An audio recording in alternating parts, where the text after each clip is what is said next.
This is a fly from Pryce-Tannatt's How to Dress Salmon Flies called the Sir Richard. I've always thought this was kind of a nondescript fly, and it's one I've never done, but I vowed three things when I started this. I wanted a shiny tag, like Marvin Nolte gets. I wanted a small head. Mission accomplished on both those. And I wanted a simple wing. Well, I put a simple wing up there, and it just was so boring. I couldn't bring myself to do it. But as Meatloaf so poignantly puts it, 2 out of 3 ain't bad. Tie in the fine silver tinsel as part of the tag. I like to strip out some of it at the very end, leaving just the core in order to keep bulk down at the rear of the fly. But it's important to, when you tie it in, to have some of the metal tied in. Otherwise, it'll tend to separate out.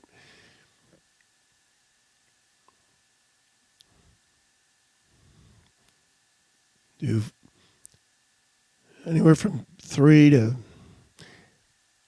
I've seen tags with as many as 7 or 8 turns of tinsel, and that can be a nice effect. Bind down the butt under the hook. Everything needs to be bound down under the hook with a couple of exceptions.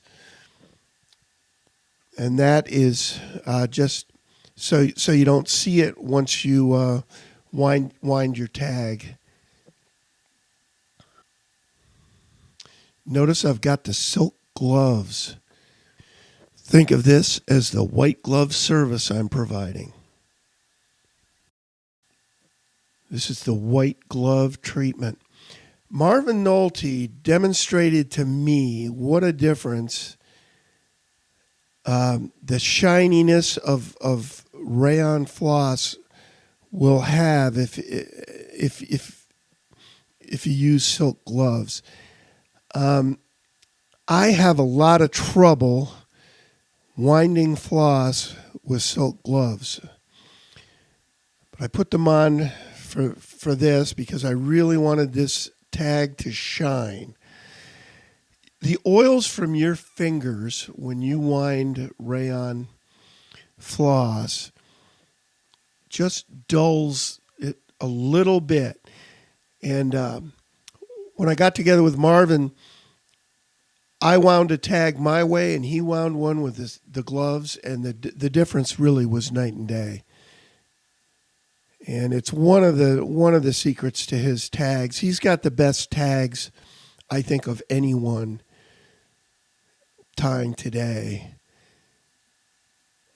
This is a good tag for me, but compared to Marvin's, it's not great. He gets a terrific look. But I thought I'd bring out the gloves for this one, and I was able to get it wound. I find that I have to use. Normally, I let the rayon floss slide through my fingers, and that just it's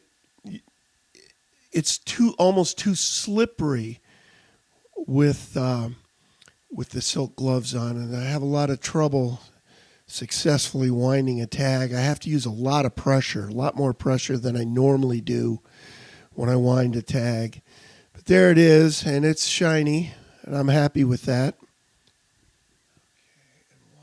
I thought I'd show a method of opening up a tail I've been working on. These are English Hackle pliers, and I've got the stem in there after flattening it. And now, as you can see, with my left hand, I'm holding down the very tip of the crest and just gently stroking the remaining fibers forward. And as you can see, it opens it right up. It's a great effect. It doesn't stay that way, unfortunately. And in any case, it's a work in progress. I'm working on it, and ultimately hope to have a really easy way of doing that. I just wanted to show you that. I think it's got a lot of promise. There's another way of opening up a tail using a piece of plate glass, and I'll show that in another video.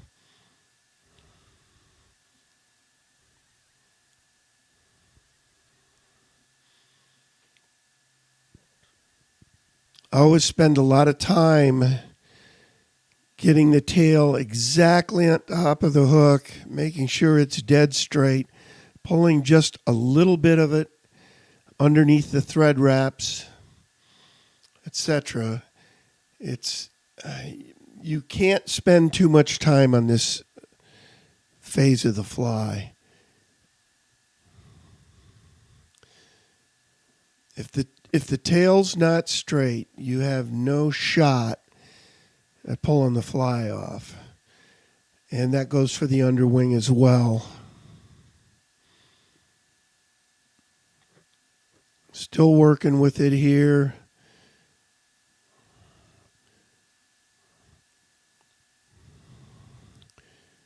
We'll get it eventually.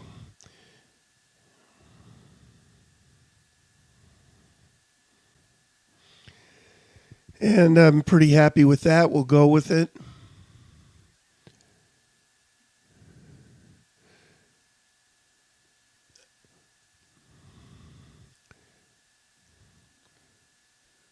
Just tugging a little more under there to get rid of the air. That one, get that one to lay down just a little bit. And that also helped to straighten it up even more right there. That's what I want to see. You notice how I keep pulling the stem my way, and that is sort of an antidote to thread torque. As you bind the stem down, it'll tend to move away from you, which will make the tail move towards you. Here's an Indian crow sub that I've dyed, and I'm going to tie in.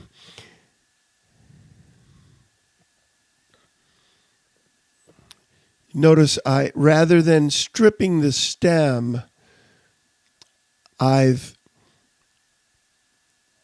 just trimmed along the side of the stem so that I have things for the thread, little saw teeth for the thread to grip onto. Because this thing will move around a lot. And once again, right now I'm trying to get this right exactly on top of the hook. If it's a little one side or the other, it will tilt that way. And we want this to be fairly flat. In other words, not tilting towards you or away from you. And for that to happen, it's got to be dead on top of the hook. Otherwise, it'll tilt like crazy. I've flattened the stem with tweezers. I've got it about where I want it. I'm putting some more wraps on it, and I'll look at it and make a decision. If it's not right, though, I don't leave it. I continue to work with it. You have to kind of take the attitude you've got all day to do this. Now I'm just taking the thread back, getting ready to put on the ostrich herl butt. I always tie this ostrich herl with the stem facing down and using the right angle technique. That way when I wrap the butt, the stem leads, and that creates a very compact butt. If the stem trails, you'll have a lot of spaces. And now I'm backing off the thread, which is important to do. If you don't be very mindful of your thread wraps towards the end of the fly, towards the rear, you can get a whole bunch of thread back there that'll make the body look incorrect. Body won't taper right. Everything's bound down underneath the hook.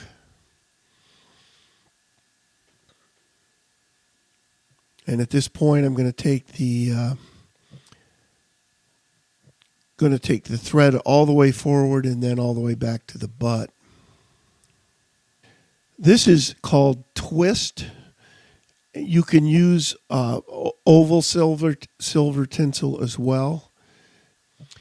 I bought some of this from John McLean at some point, and the recipe calls for twist, so I'm using it. Ordinarily, I might just use oval silver tinsel. That's perfectly fine. Here I've bound it down all the way forward, and I'm going to switch to black GSP. This is GSP 75 denier, and I'm switching to black because this is going to have a black floss body. So ideally I want a dark underbody. So if I have any gaps, the white doesn't show through. Initially, I thought that I might run the floss forward from the rear, in which case a dark body really helps, so no white shows through. Ultimately, I decided against that, and I'm not sure I really needed to do this step, but here we are.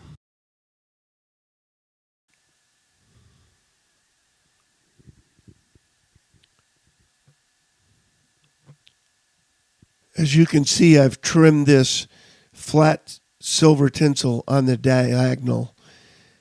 That's just to keep the bulk down.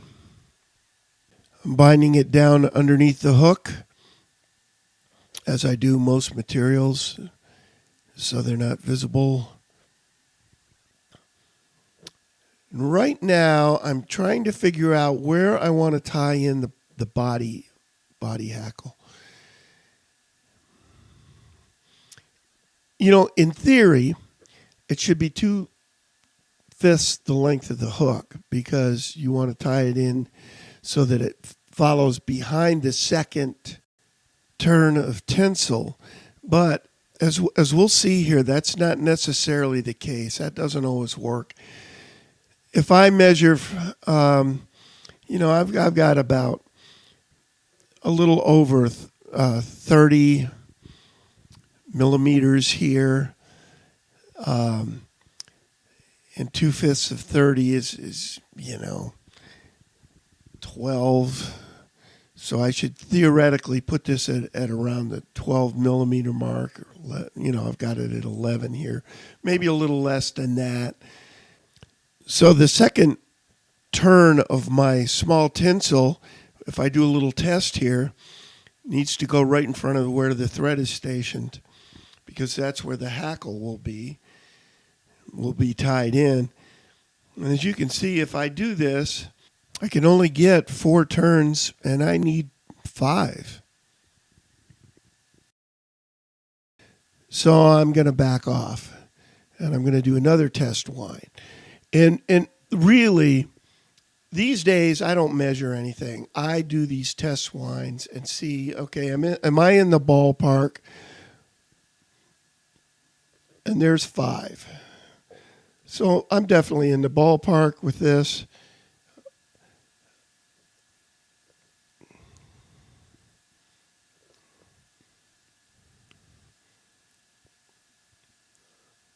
This time I've made that first turn, yeah, and that's 6 turns, which would be ideal. So this is going to be a good spot for my hackle. Tied in by the tip always. And right now I'm measuring. I'm measuring at the tip. What I'm trying to do is see about how far it's going to extend down. I only want towards the tip. I only want it to go maybe half of the gap. Towards the front, and I'll show that here in a second, I want it to go maybe a third to a half of the fly. Well, this is going to be short of that, this piece of hackle. I'm going to use it anyway because it's hard to get good spade hackle. And what I'll do is I'll tie at the very front of the fly, I'll tie on another piece of black that's wider. That'll give me the length I need to go, halfway-ish or maybe a third down the shank. Now I've switched the thread out again to Benecchi 12-aught. That's what I'll use at the head to keep bulk down so I can get that small head I talked about earlier. And I'm tying in 2 pieces of black floss. It's 2 strands of Danville 4-strand black. And I'm using 2 so that I can go with shorter pieces. If I use just 1, I'll need a big long piece to take back to the butt and then forward again. So this enables me to use a shorter piece. It's just easier to deal with. And now I'm starting forward again. No silk gloves here. It's black. It's not going to shine very much anyway. Trying to keep the 2 strands parallel to each other at all times. And you'll see, at times I'll backtrack and redo something. It's because the strands have separated. Right there's a good example.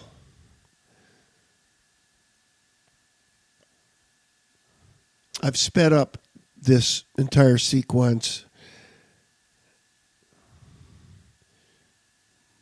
just so we don't have any suicides while this is going on. And we finally reach the front, backing off the thread again to keep bulk down. And I'm going to tie this off.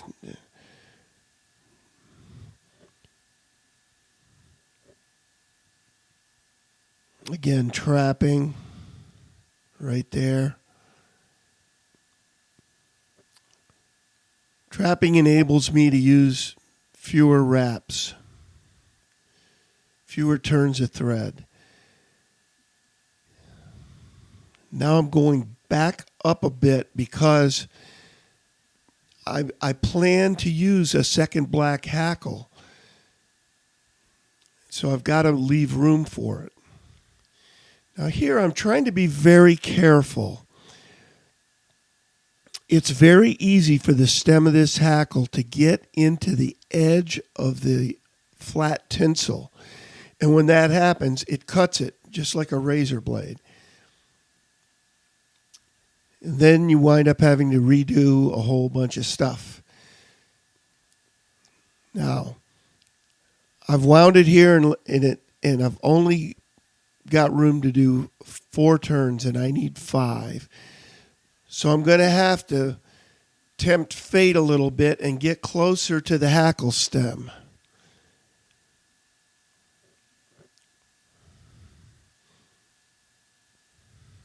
I'm trying to keep everything, the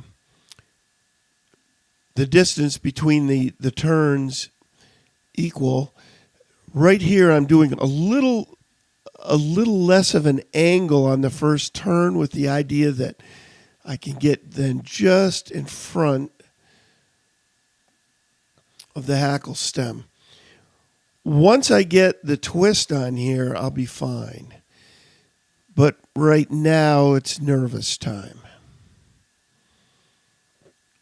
So let's see if I can get 5 turns here.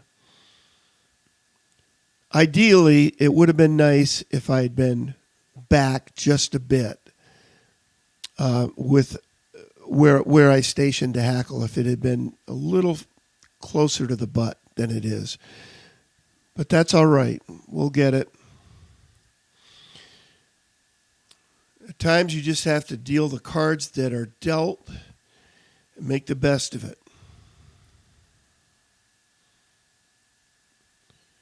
And that makes no sense, dealing the cards that are dealt. They've already been dealt. Playing the cards that are dealt, I think, is what I meant.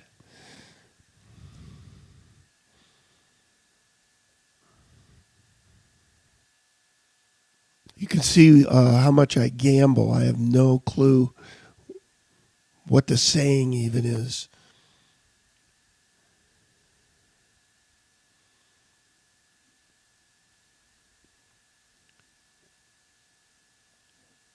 I'm going to take some diagonal turns here, trying not to cut the thread,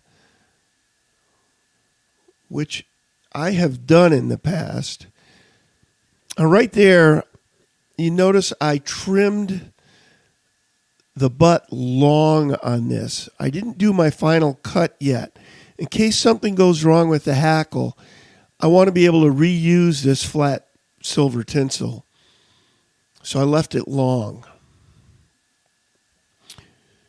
I trimmed it because I didn't want a bunch of stuff in the way.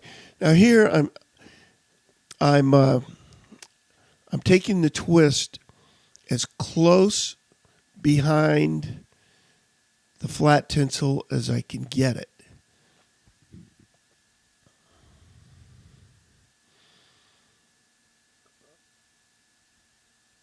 Always kind of start on the tinsel itself and then let it slide off the back. It's a good way to get this tight up against the tinsel. You see what I'm doing here?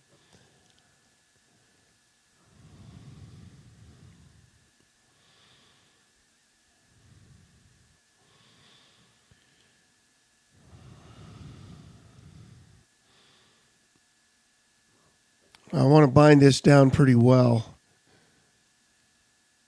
but I'm still going to leave it long for now.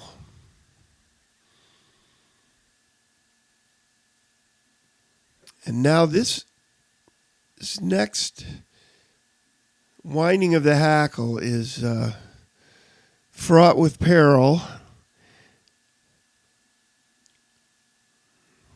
This is one time where I could have folded this hackle ahead of time, and it would have been a good idea to do that. Because doing it while it's on the fly, you're just more likely to break the stem. You've got to almost have the perfect amount of tension holding the stem up while you do this. Use too much tension and you'll break that stem.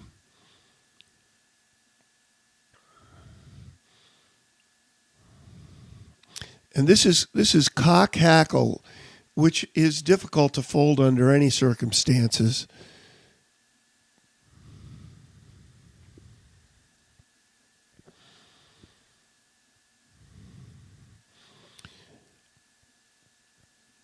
Just really take your time doing this.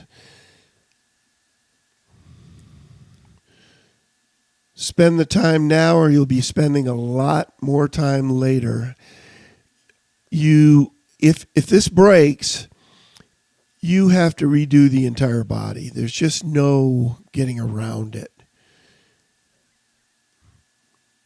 And I've, in the past, more than once, broken the stem.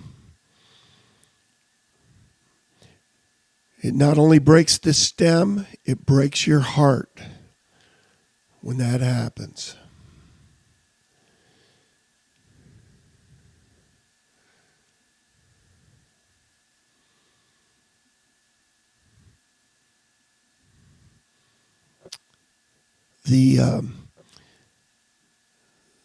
The longer you go with this, the better. The stem gets thicker and it's much less likely to break as you go, so you can be a little more forceful up towards the front.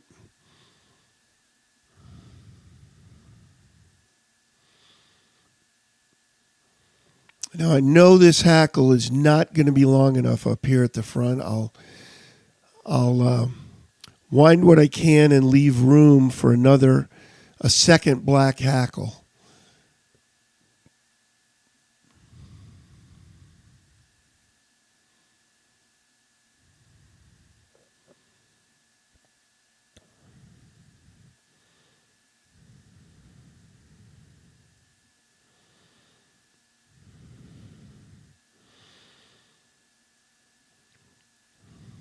The good news is we've made it. We haven't broken the stem. Take one turn, pull the hackle, then forward, tilt it forward to get strands out of the way. Bind it down with a few turns, and then cut the stem.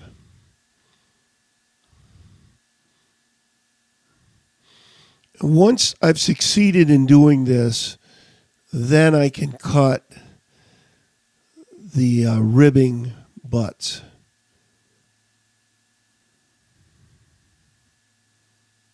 Get them trimmed.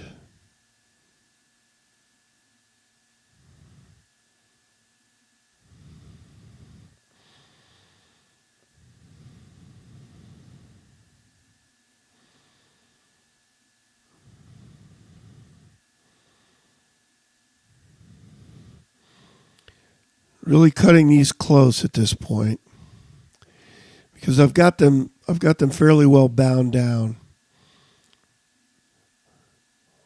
The flat tinsel, once I trim it, I'll put some more wraps on it.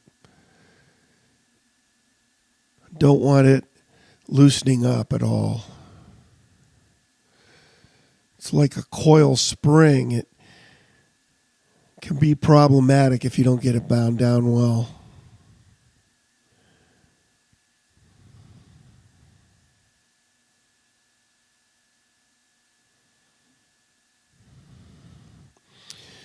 You notice I'm not taking these turns of thread all the way to the eye, ever. I'm always leaving a little bit of space up there with keeping the head in mind.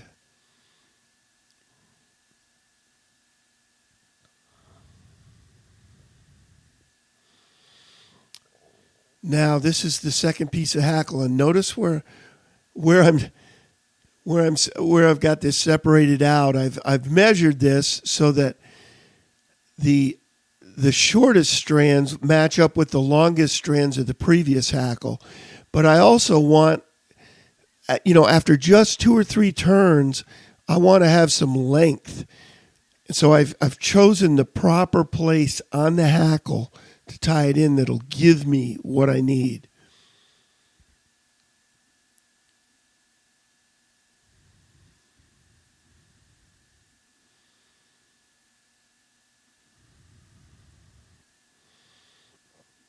And this is going to work out just right.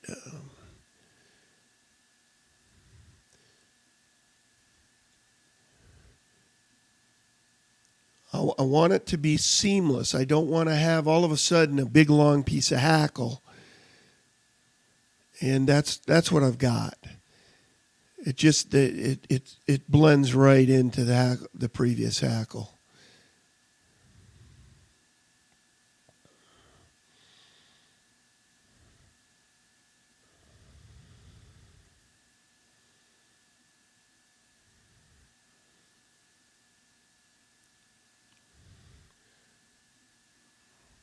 And once again, I'm not going forward with these turns. I'm going up into the hackle, backward. Again, keeping bulk at the head down.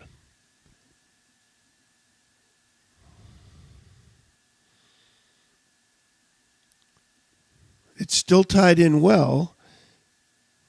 It's just I didn't have to use turns at the head to do it.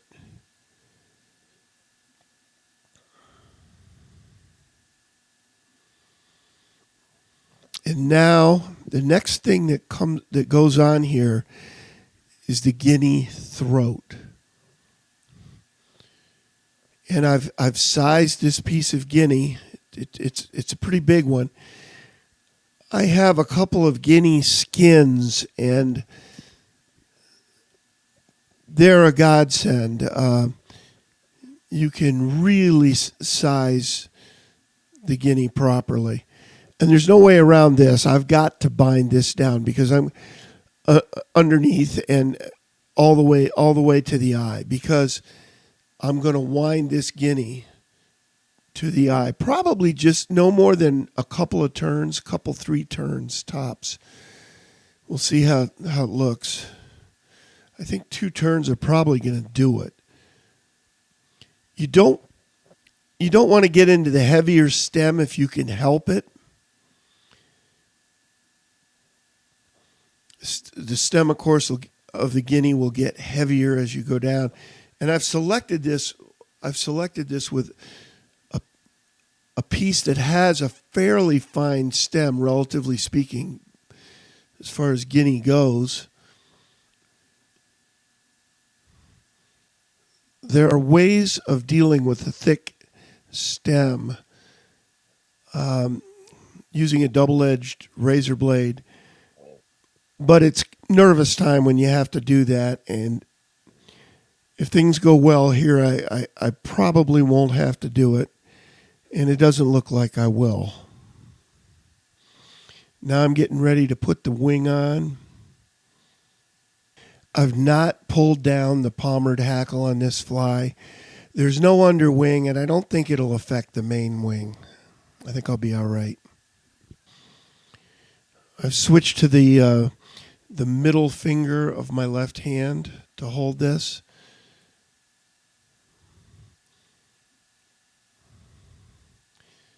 I want this wing to be fairly level.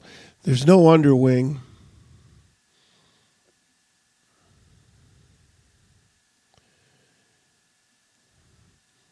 Because of that, I really don't want this wing tilted way up, if I can help it. And you see, I'm trying to get the thread to slide down the slope, and I'm pulling up on the bobbin to accomplish that.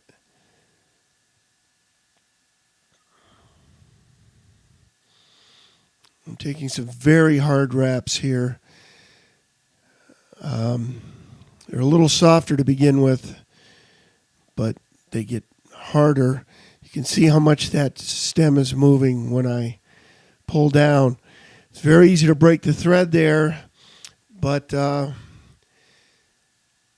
don't know of a way around it. I just crank it, and I twist the thread up ahead of time to make sure that it's not going to break. And I still manage to break the thread occasionally. It happens.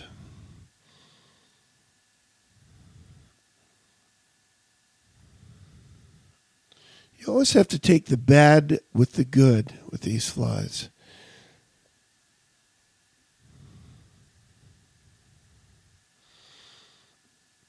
I'm going to try tying these Guinea sides on both at the same time. Again, if I tie them on one at a time, I've got twice as many thread wraps then. And that seemed to work. And I'll work on the wing, trying to hump it like so. Get some of the upward tilt out of it. Now, this is a wing burner that my friend Dick Shaw has modified. Put a hole in the middle, and you see that score down the middle that he put in there, so that I can see the stem of the feather I want to burn. It's really a great modification. It was all Dick's idea, and it's terrific. what I'm trying to do here is make it a chatterer sub, which tends to have a rounded tip out of ringneck pheasant white dyed feather that has a squared off tip. That's why we have the wing burner there.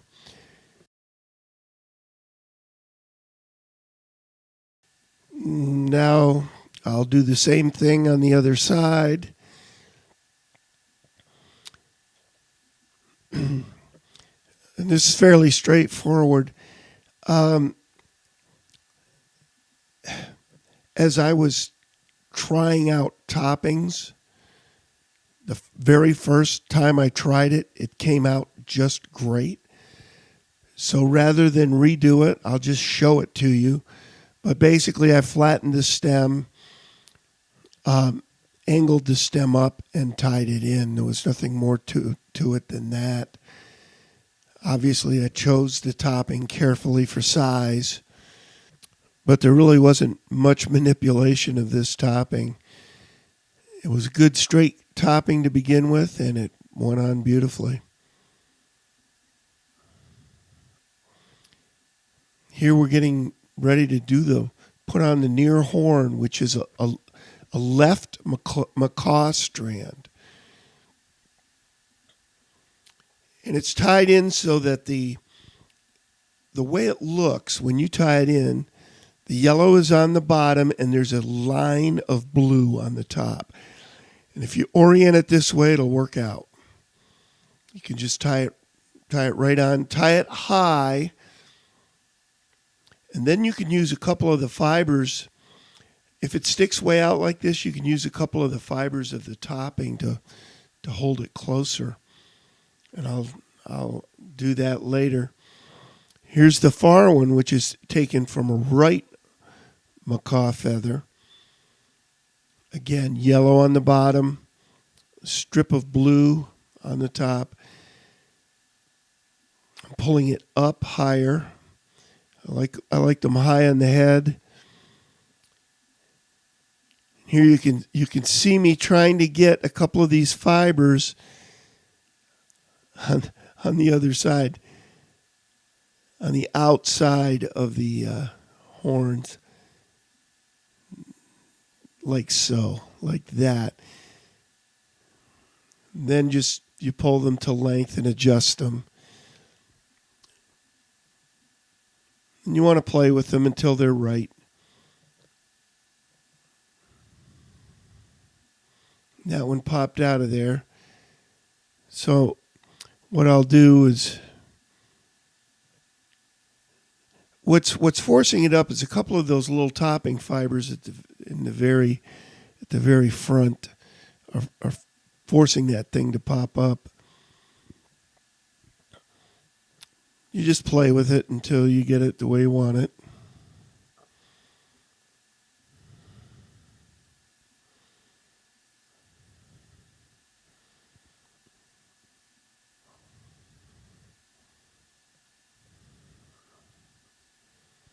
This is pretty much done at this point. What I did was I backed off the thread and then glued up the thread, and then took some turns to glue everything together so that when I trim these butts, it's much more likely, much more unlikely to affect the fly.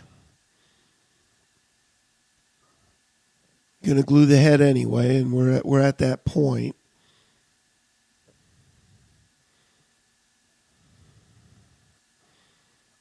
Got my little scissors in here, and this is fairly tedious work. And you're desperately trying not to cut the thread and not to cut the eye, the gut eye.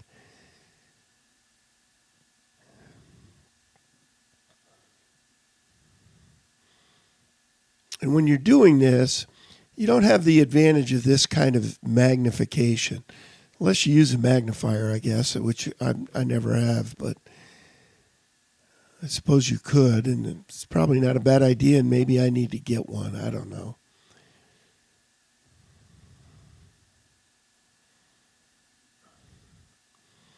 Just take your time with this. And everything else on the fly as far as that goes.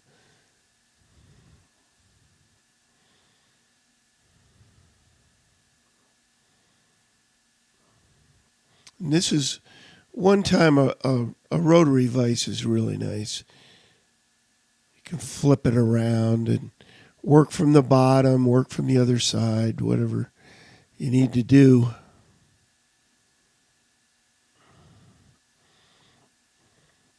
Now, I finished that up off camera. And gluing up the thread. We're going to try to get some coverage of what's left of these butts with very diagonal wraps. And it's all about thread avalanches.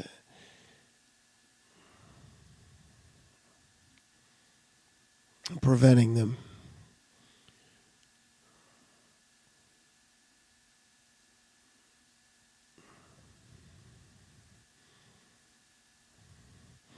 And I'm just going to take a whip finish down at the bottom on this one.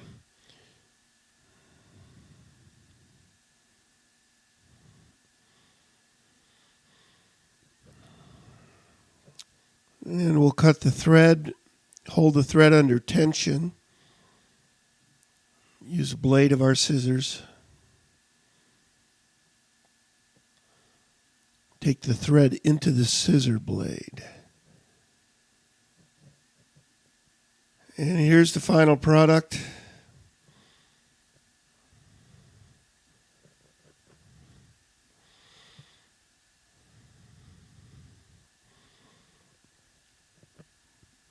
was a lot of fun doing this fly. I enjoyed it, and I hope you do too.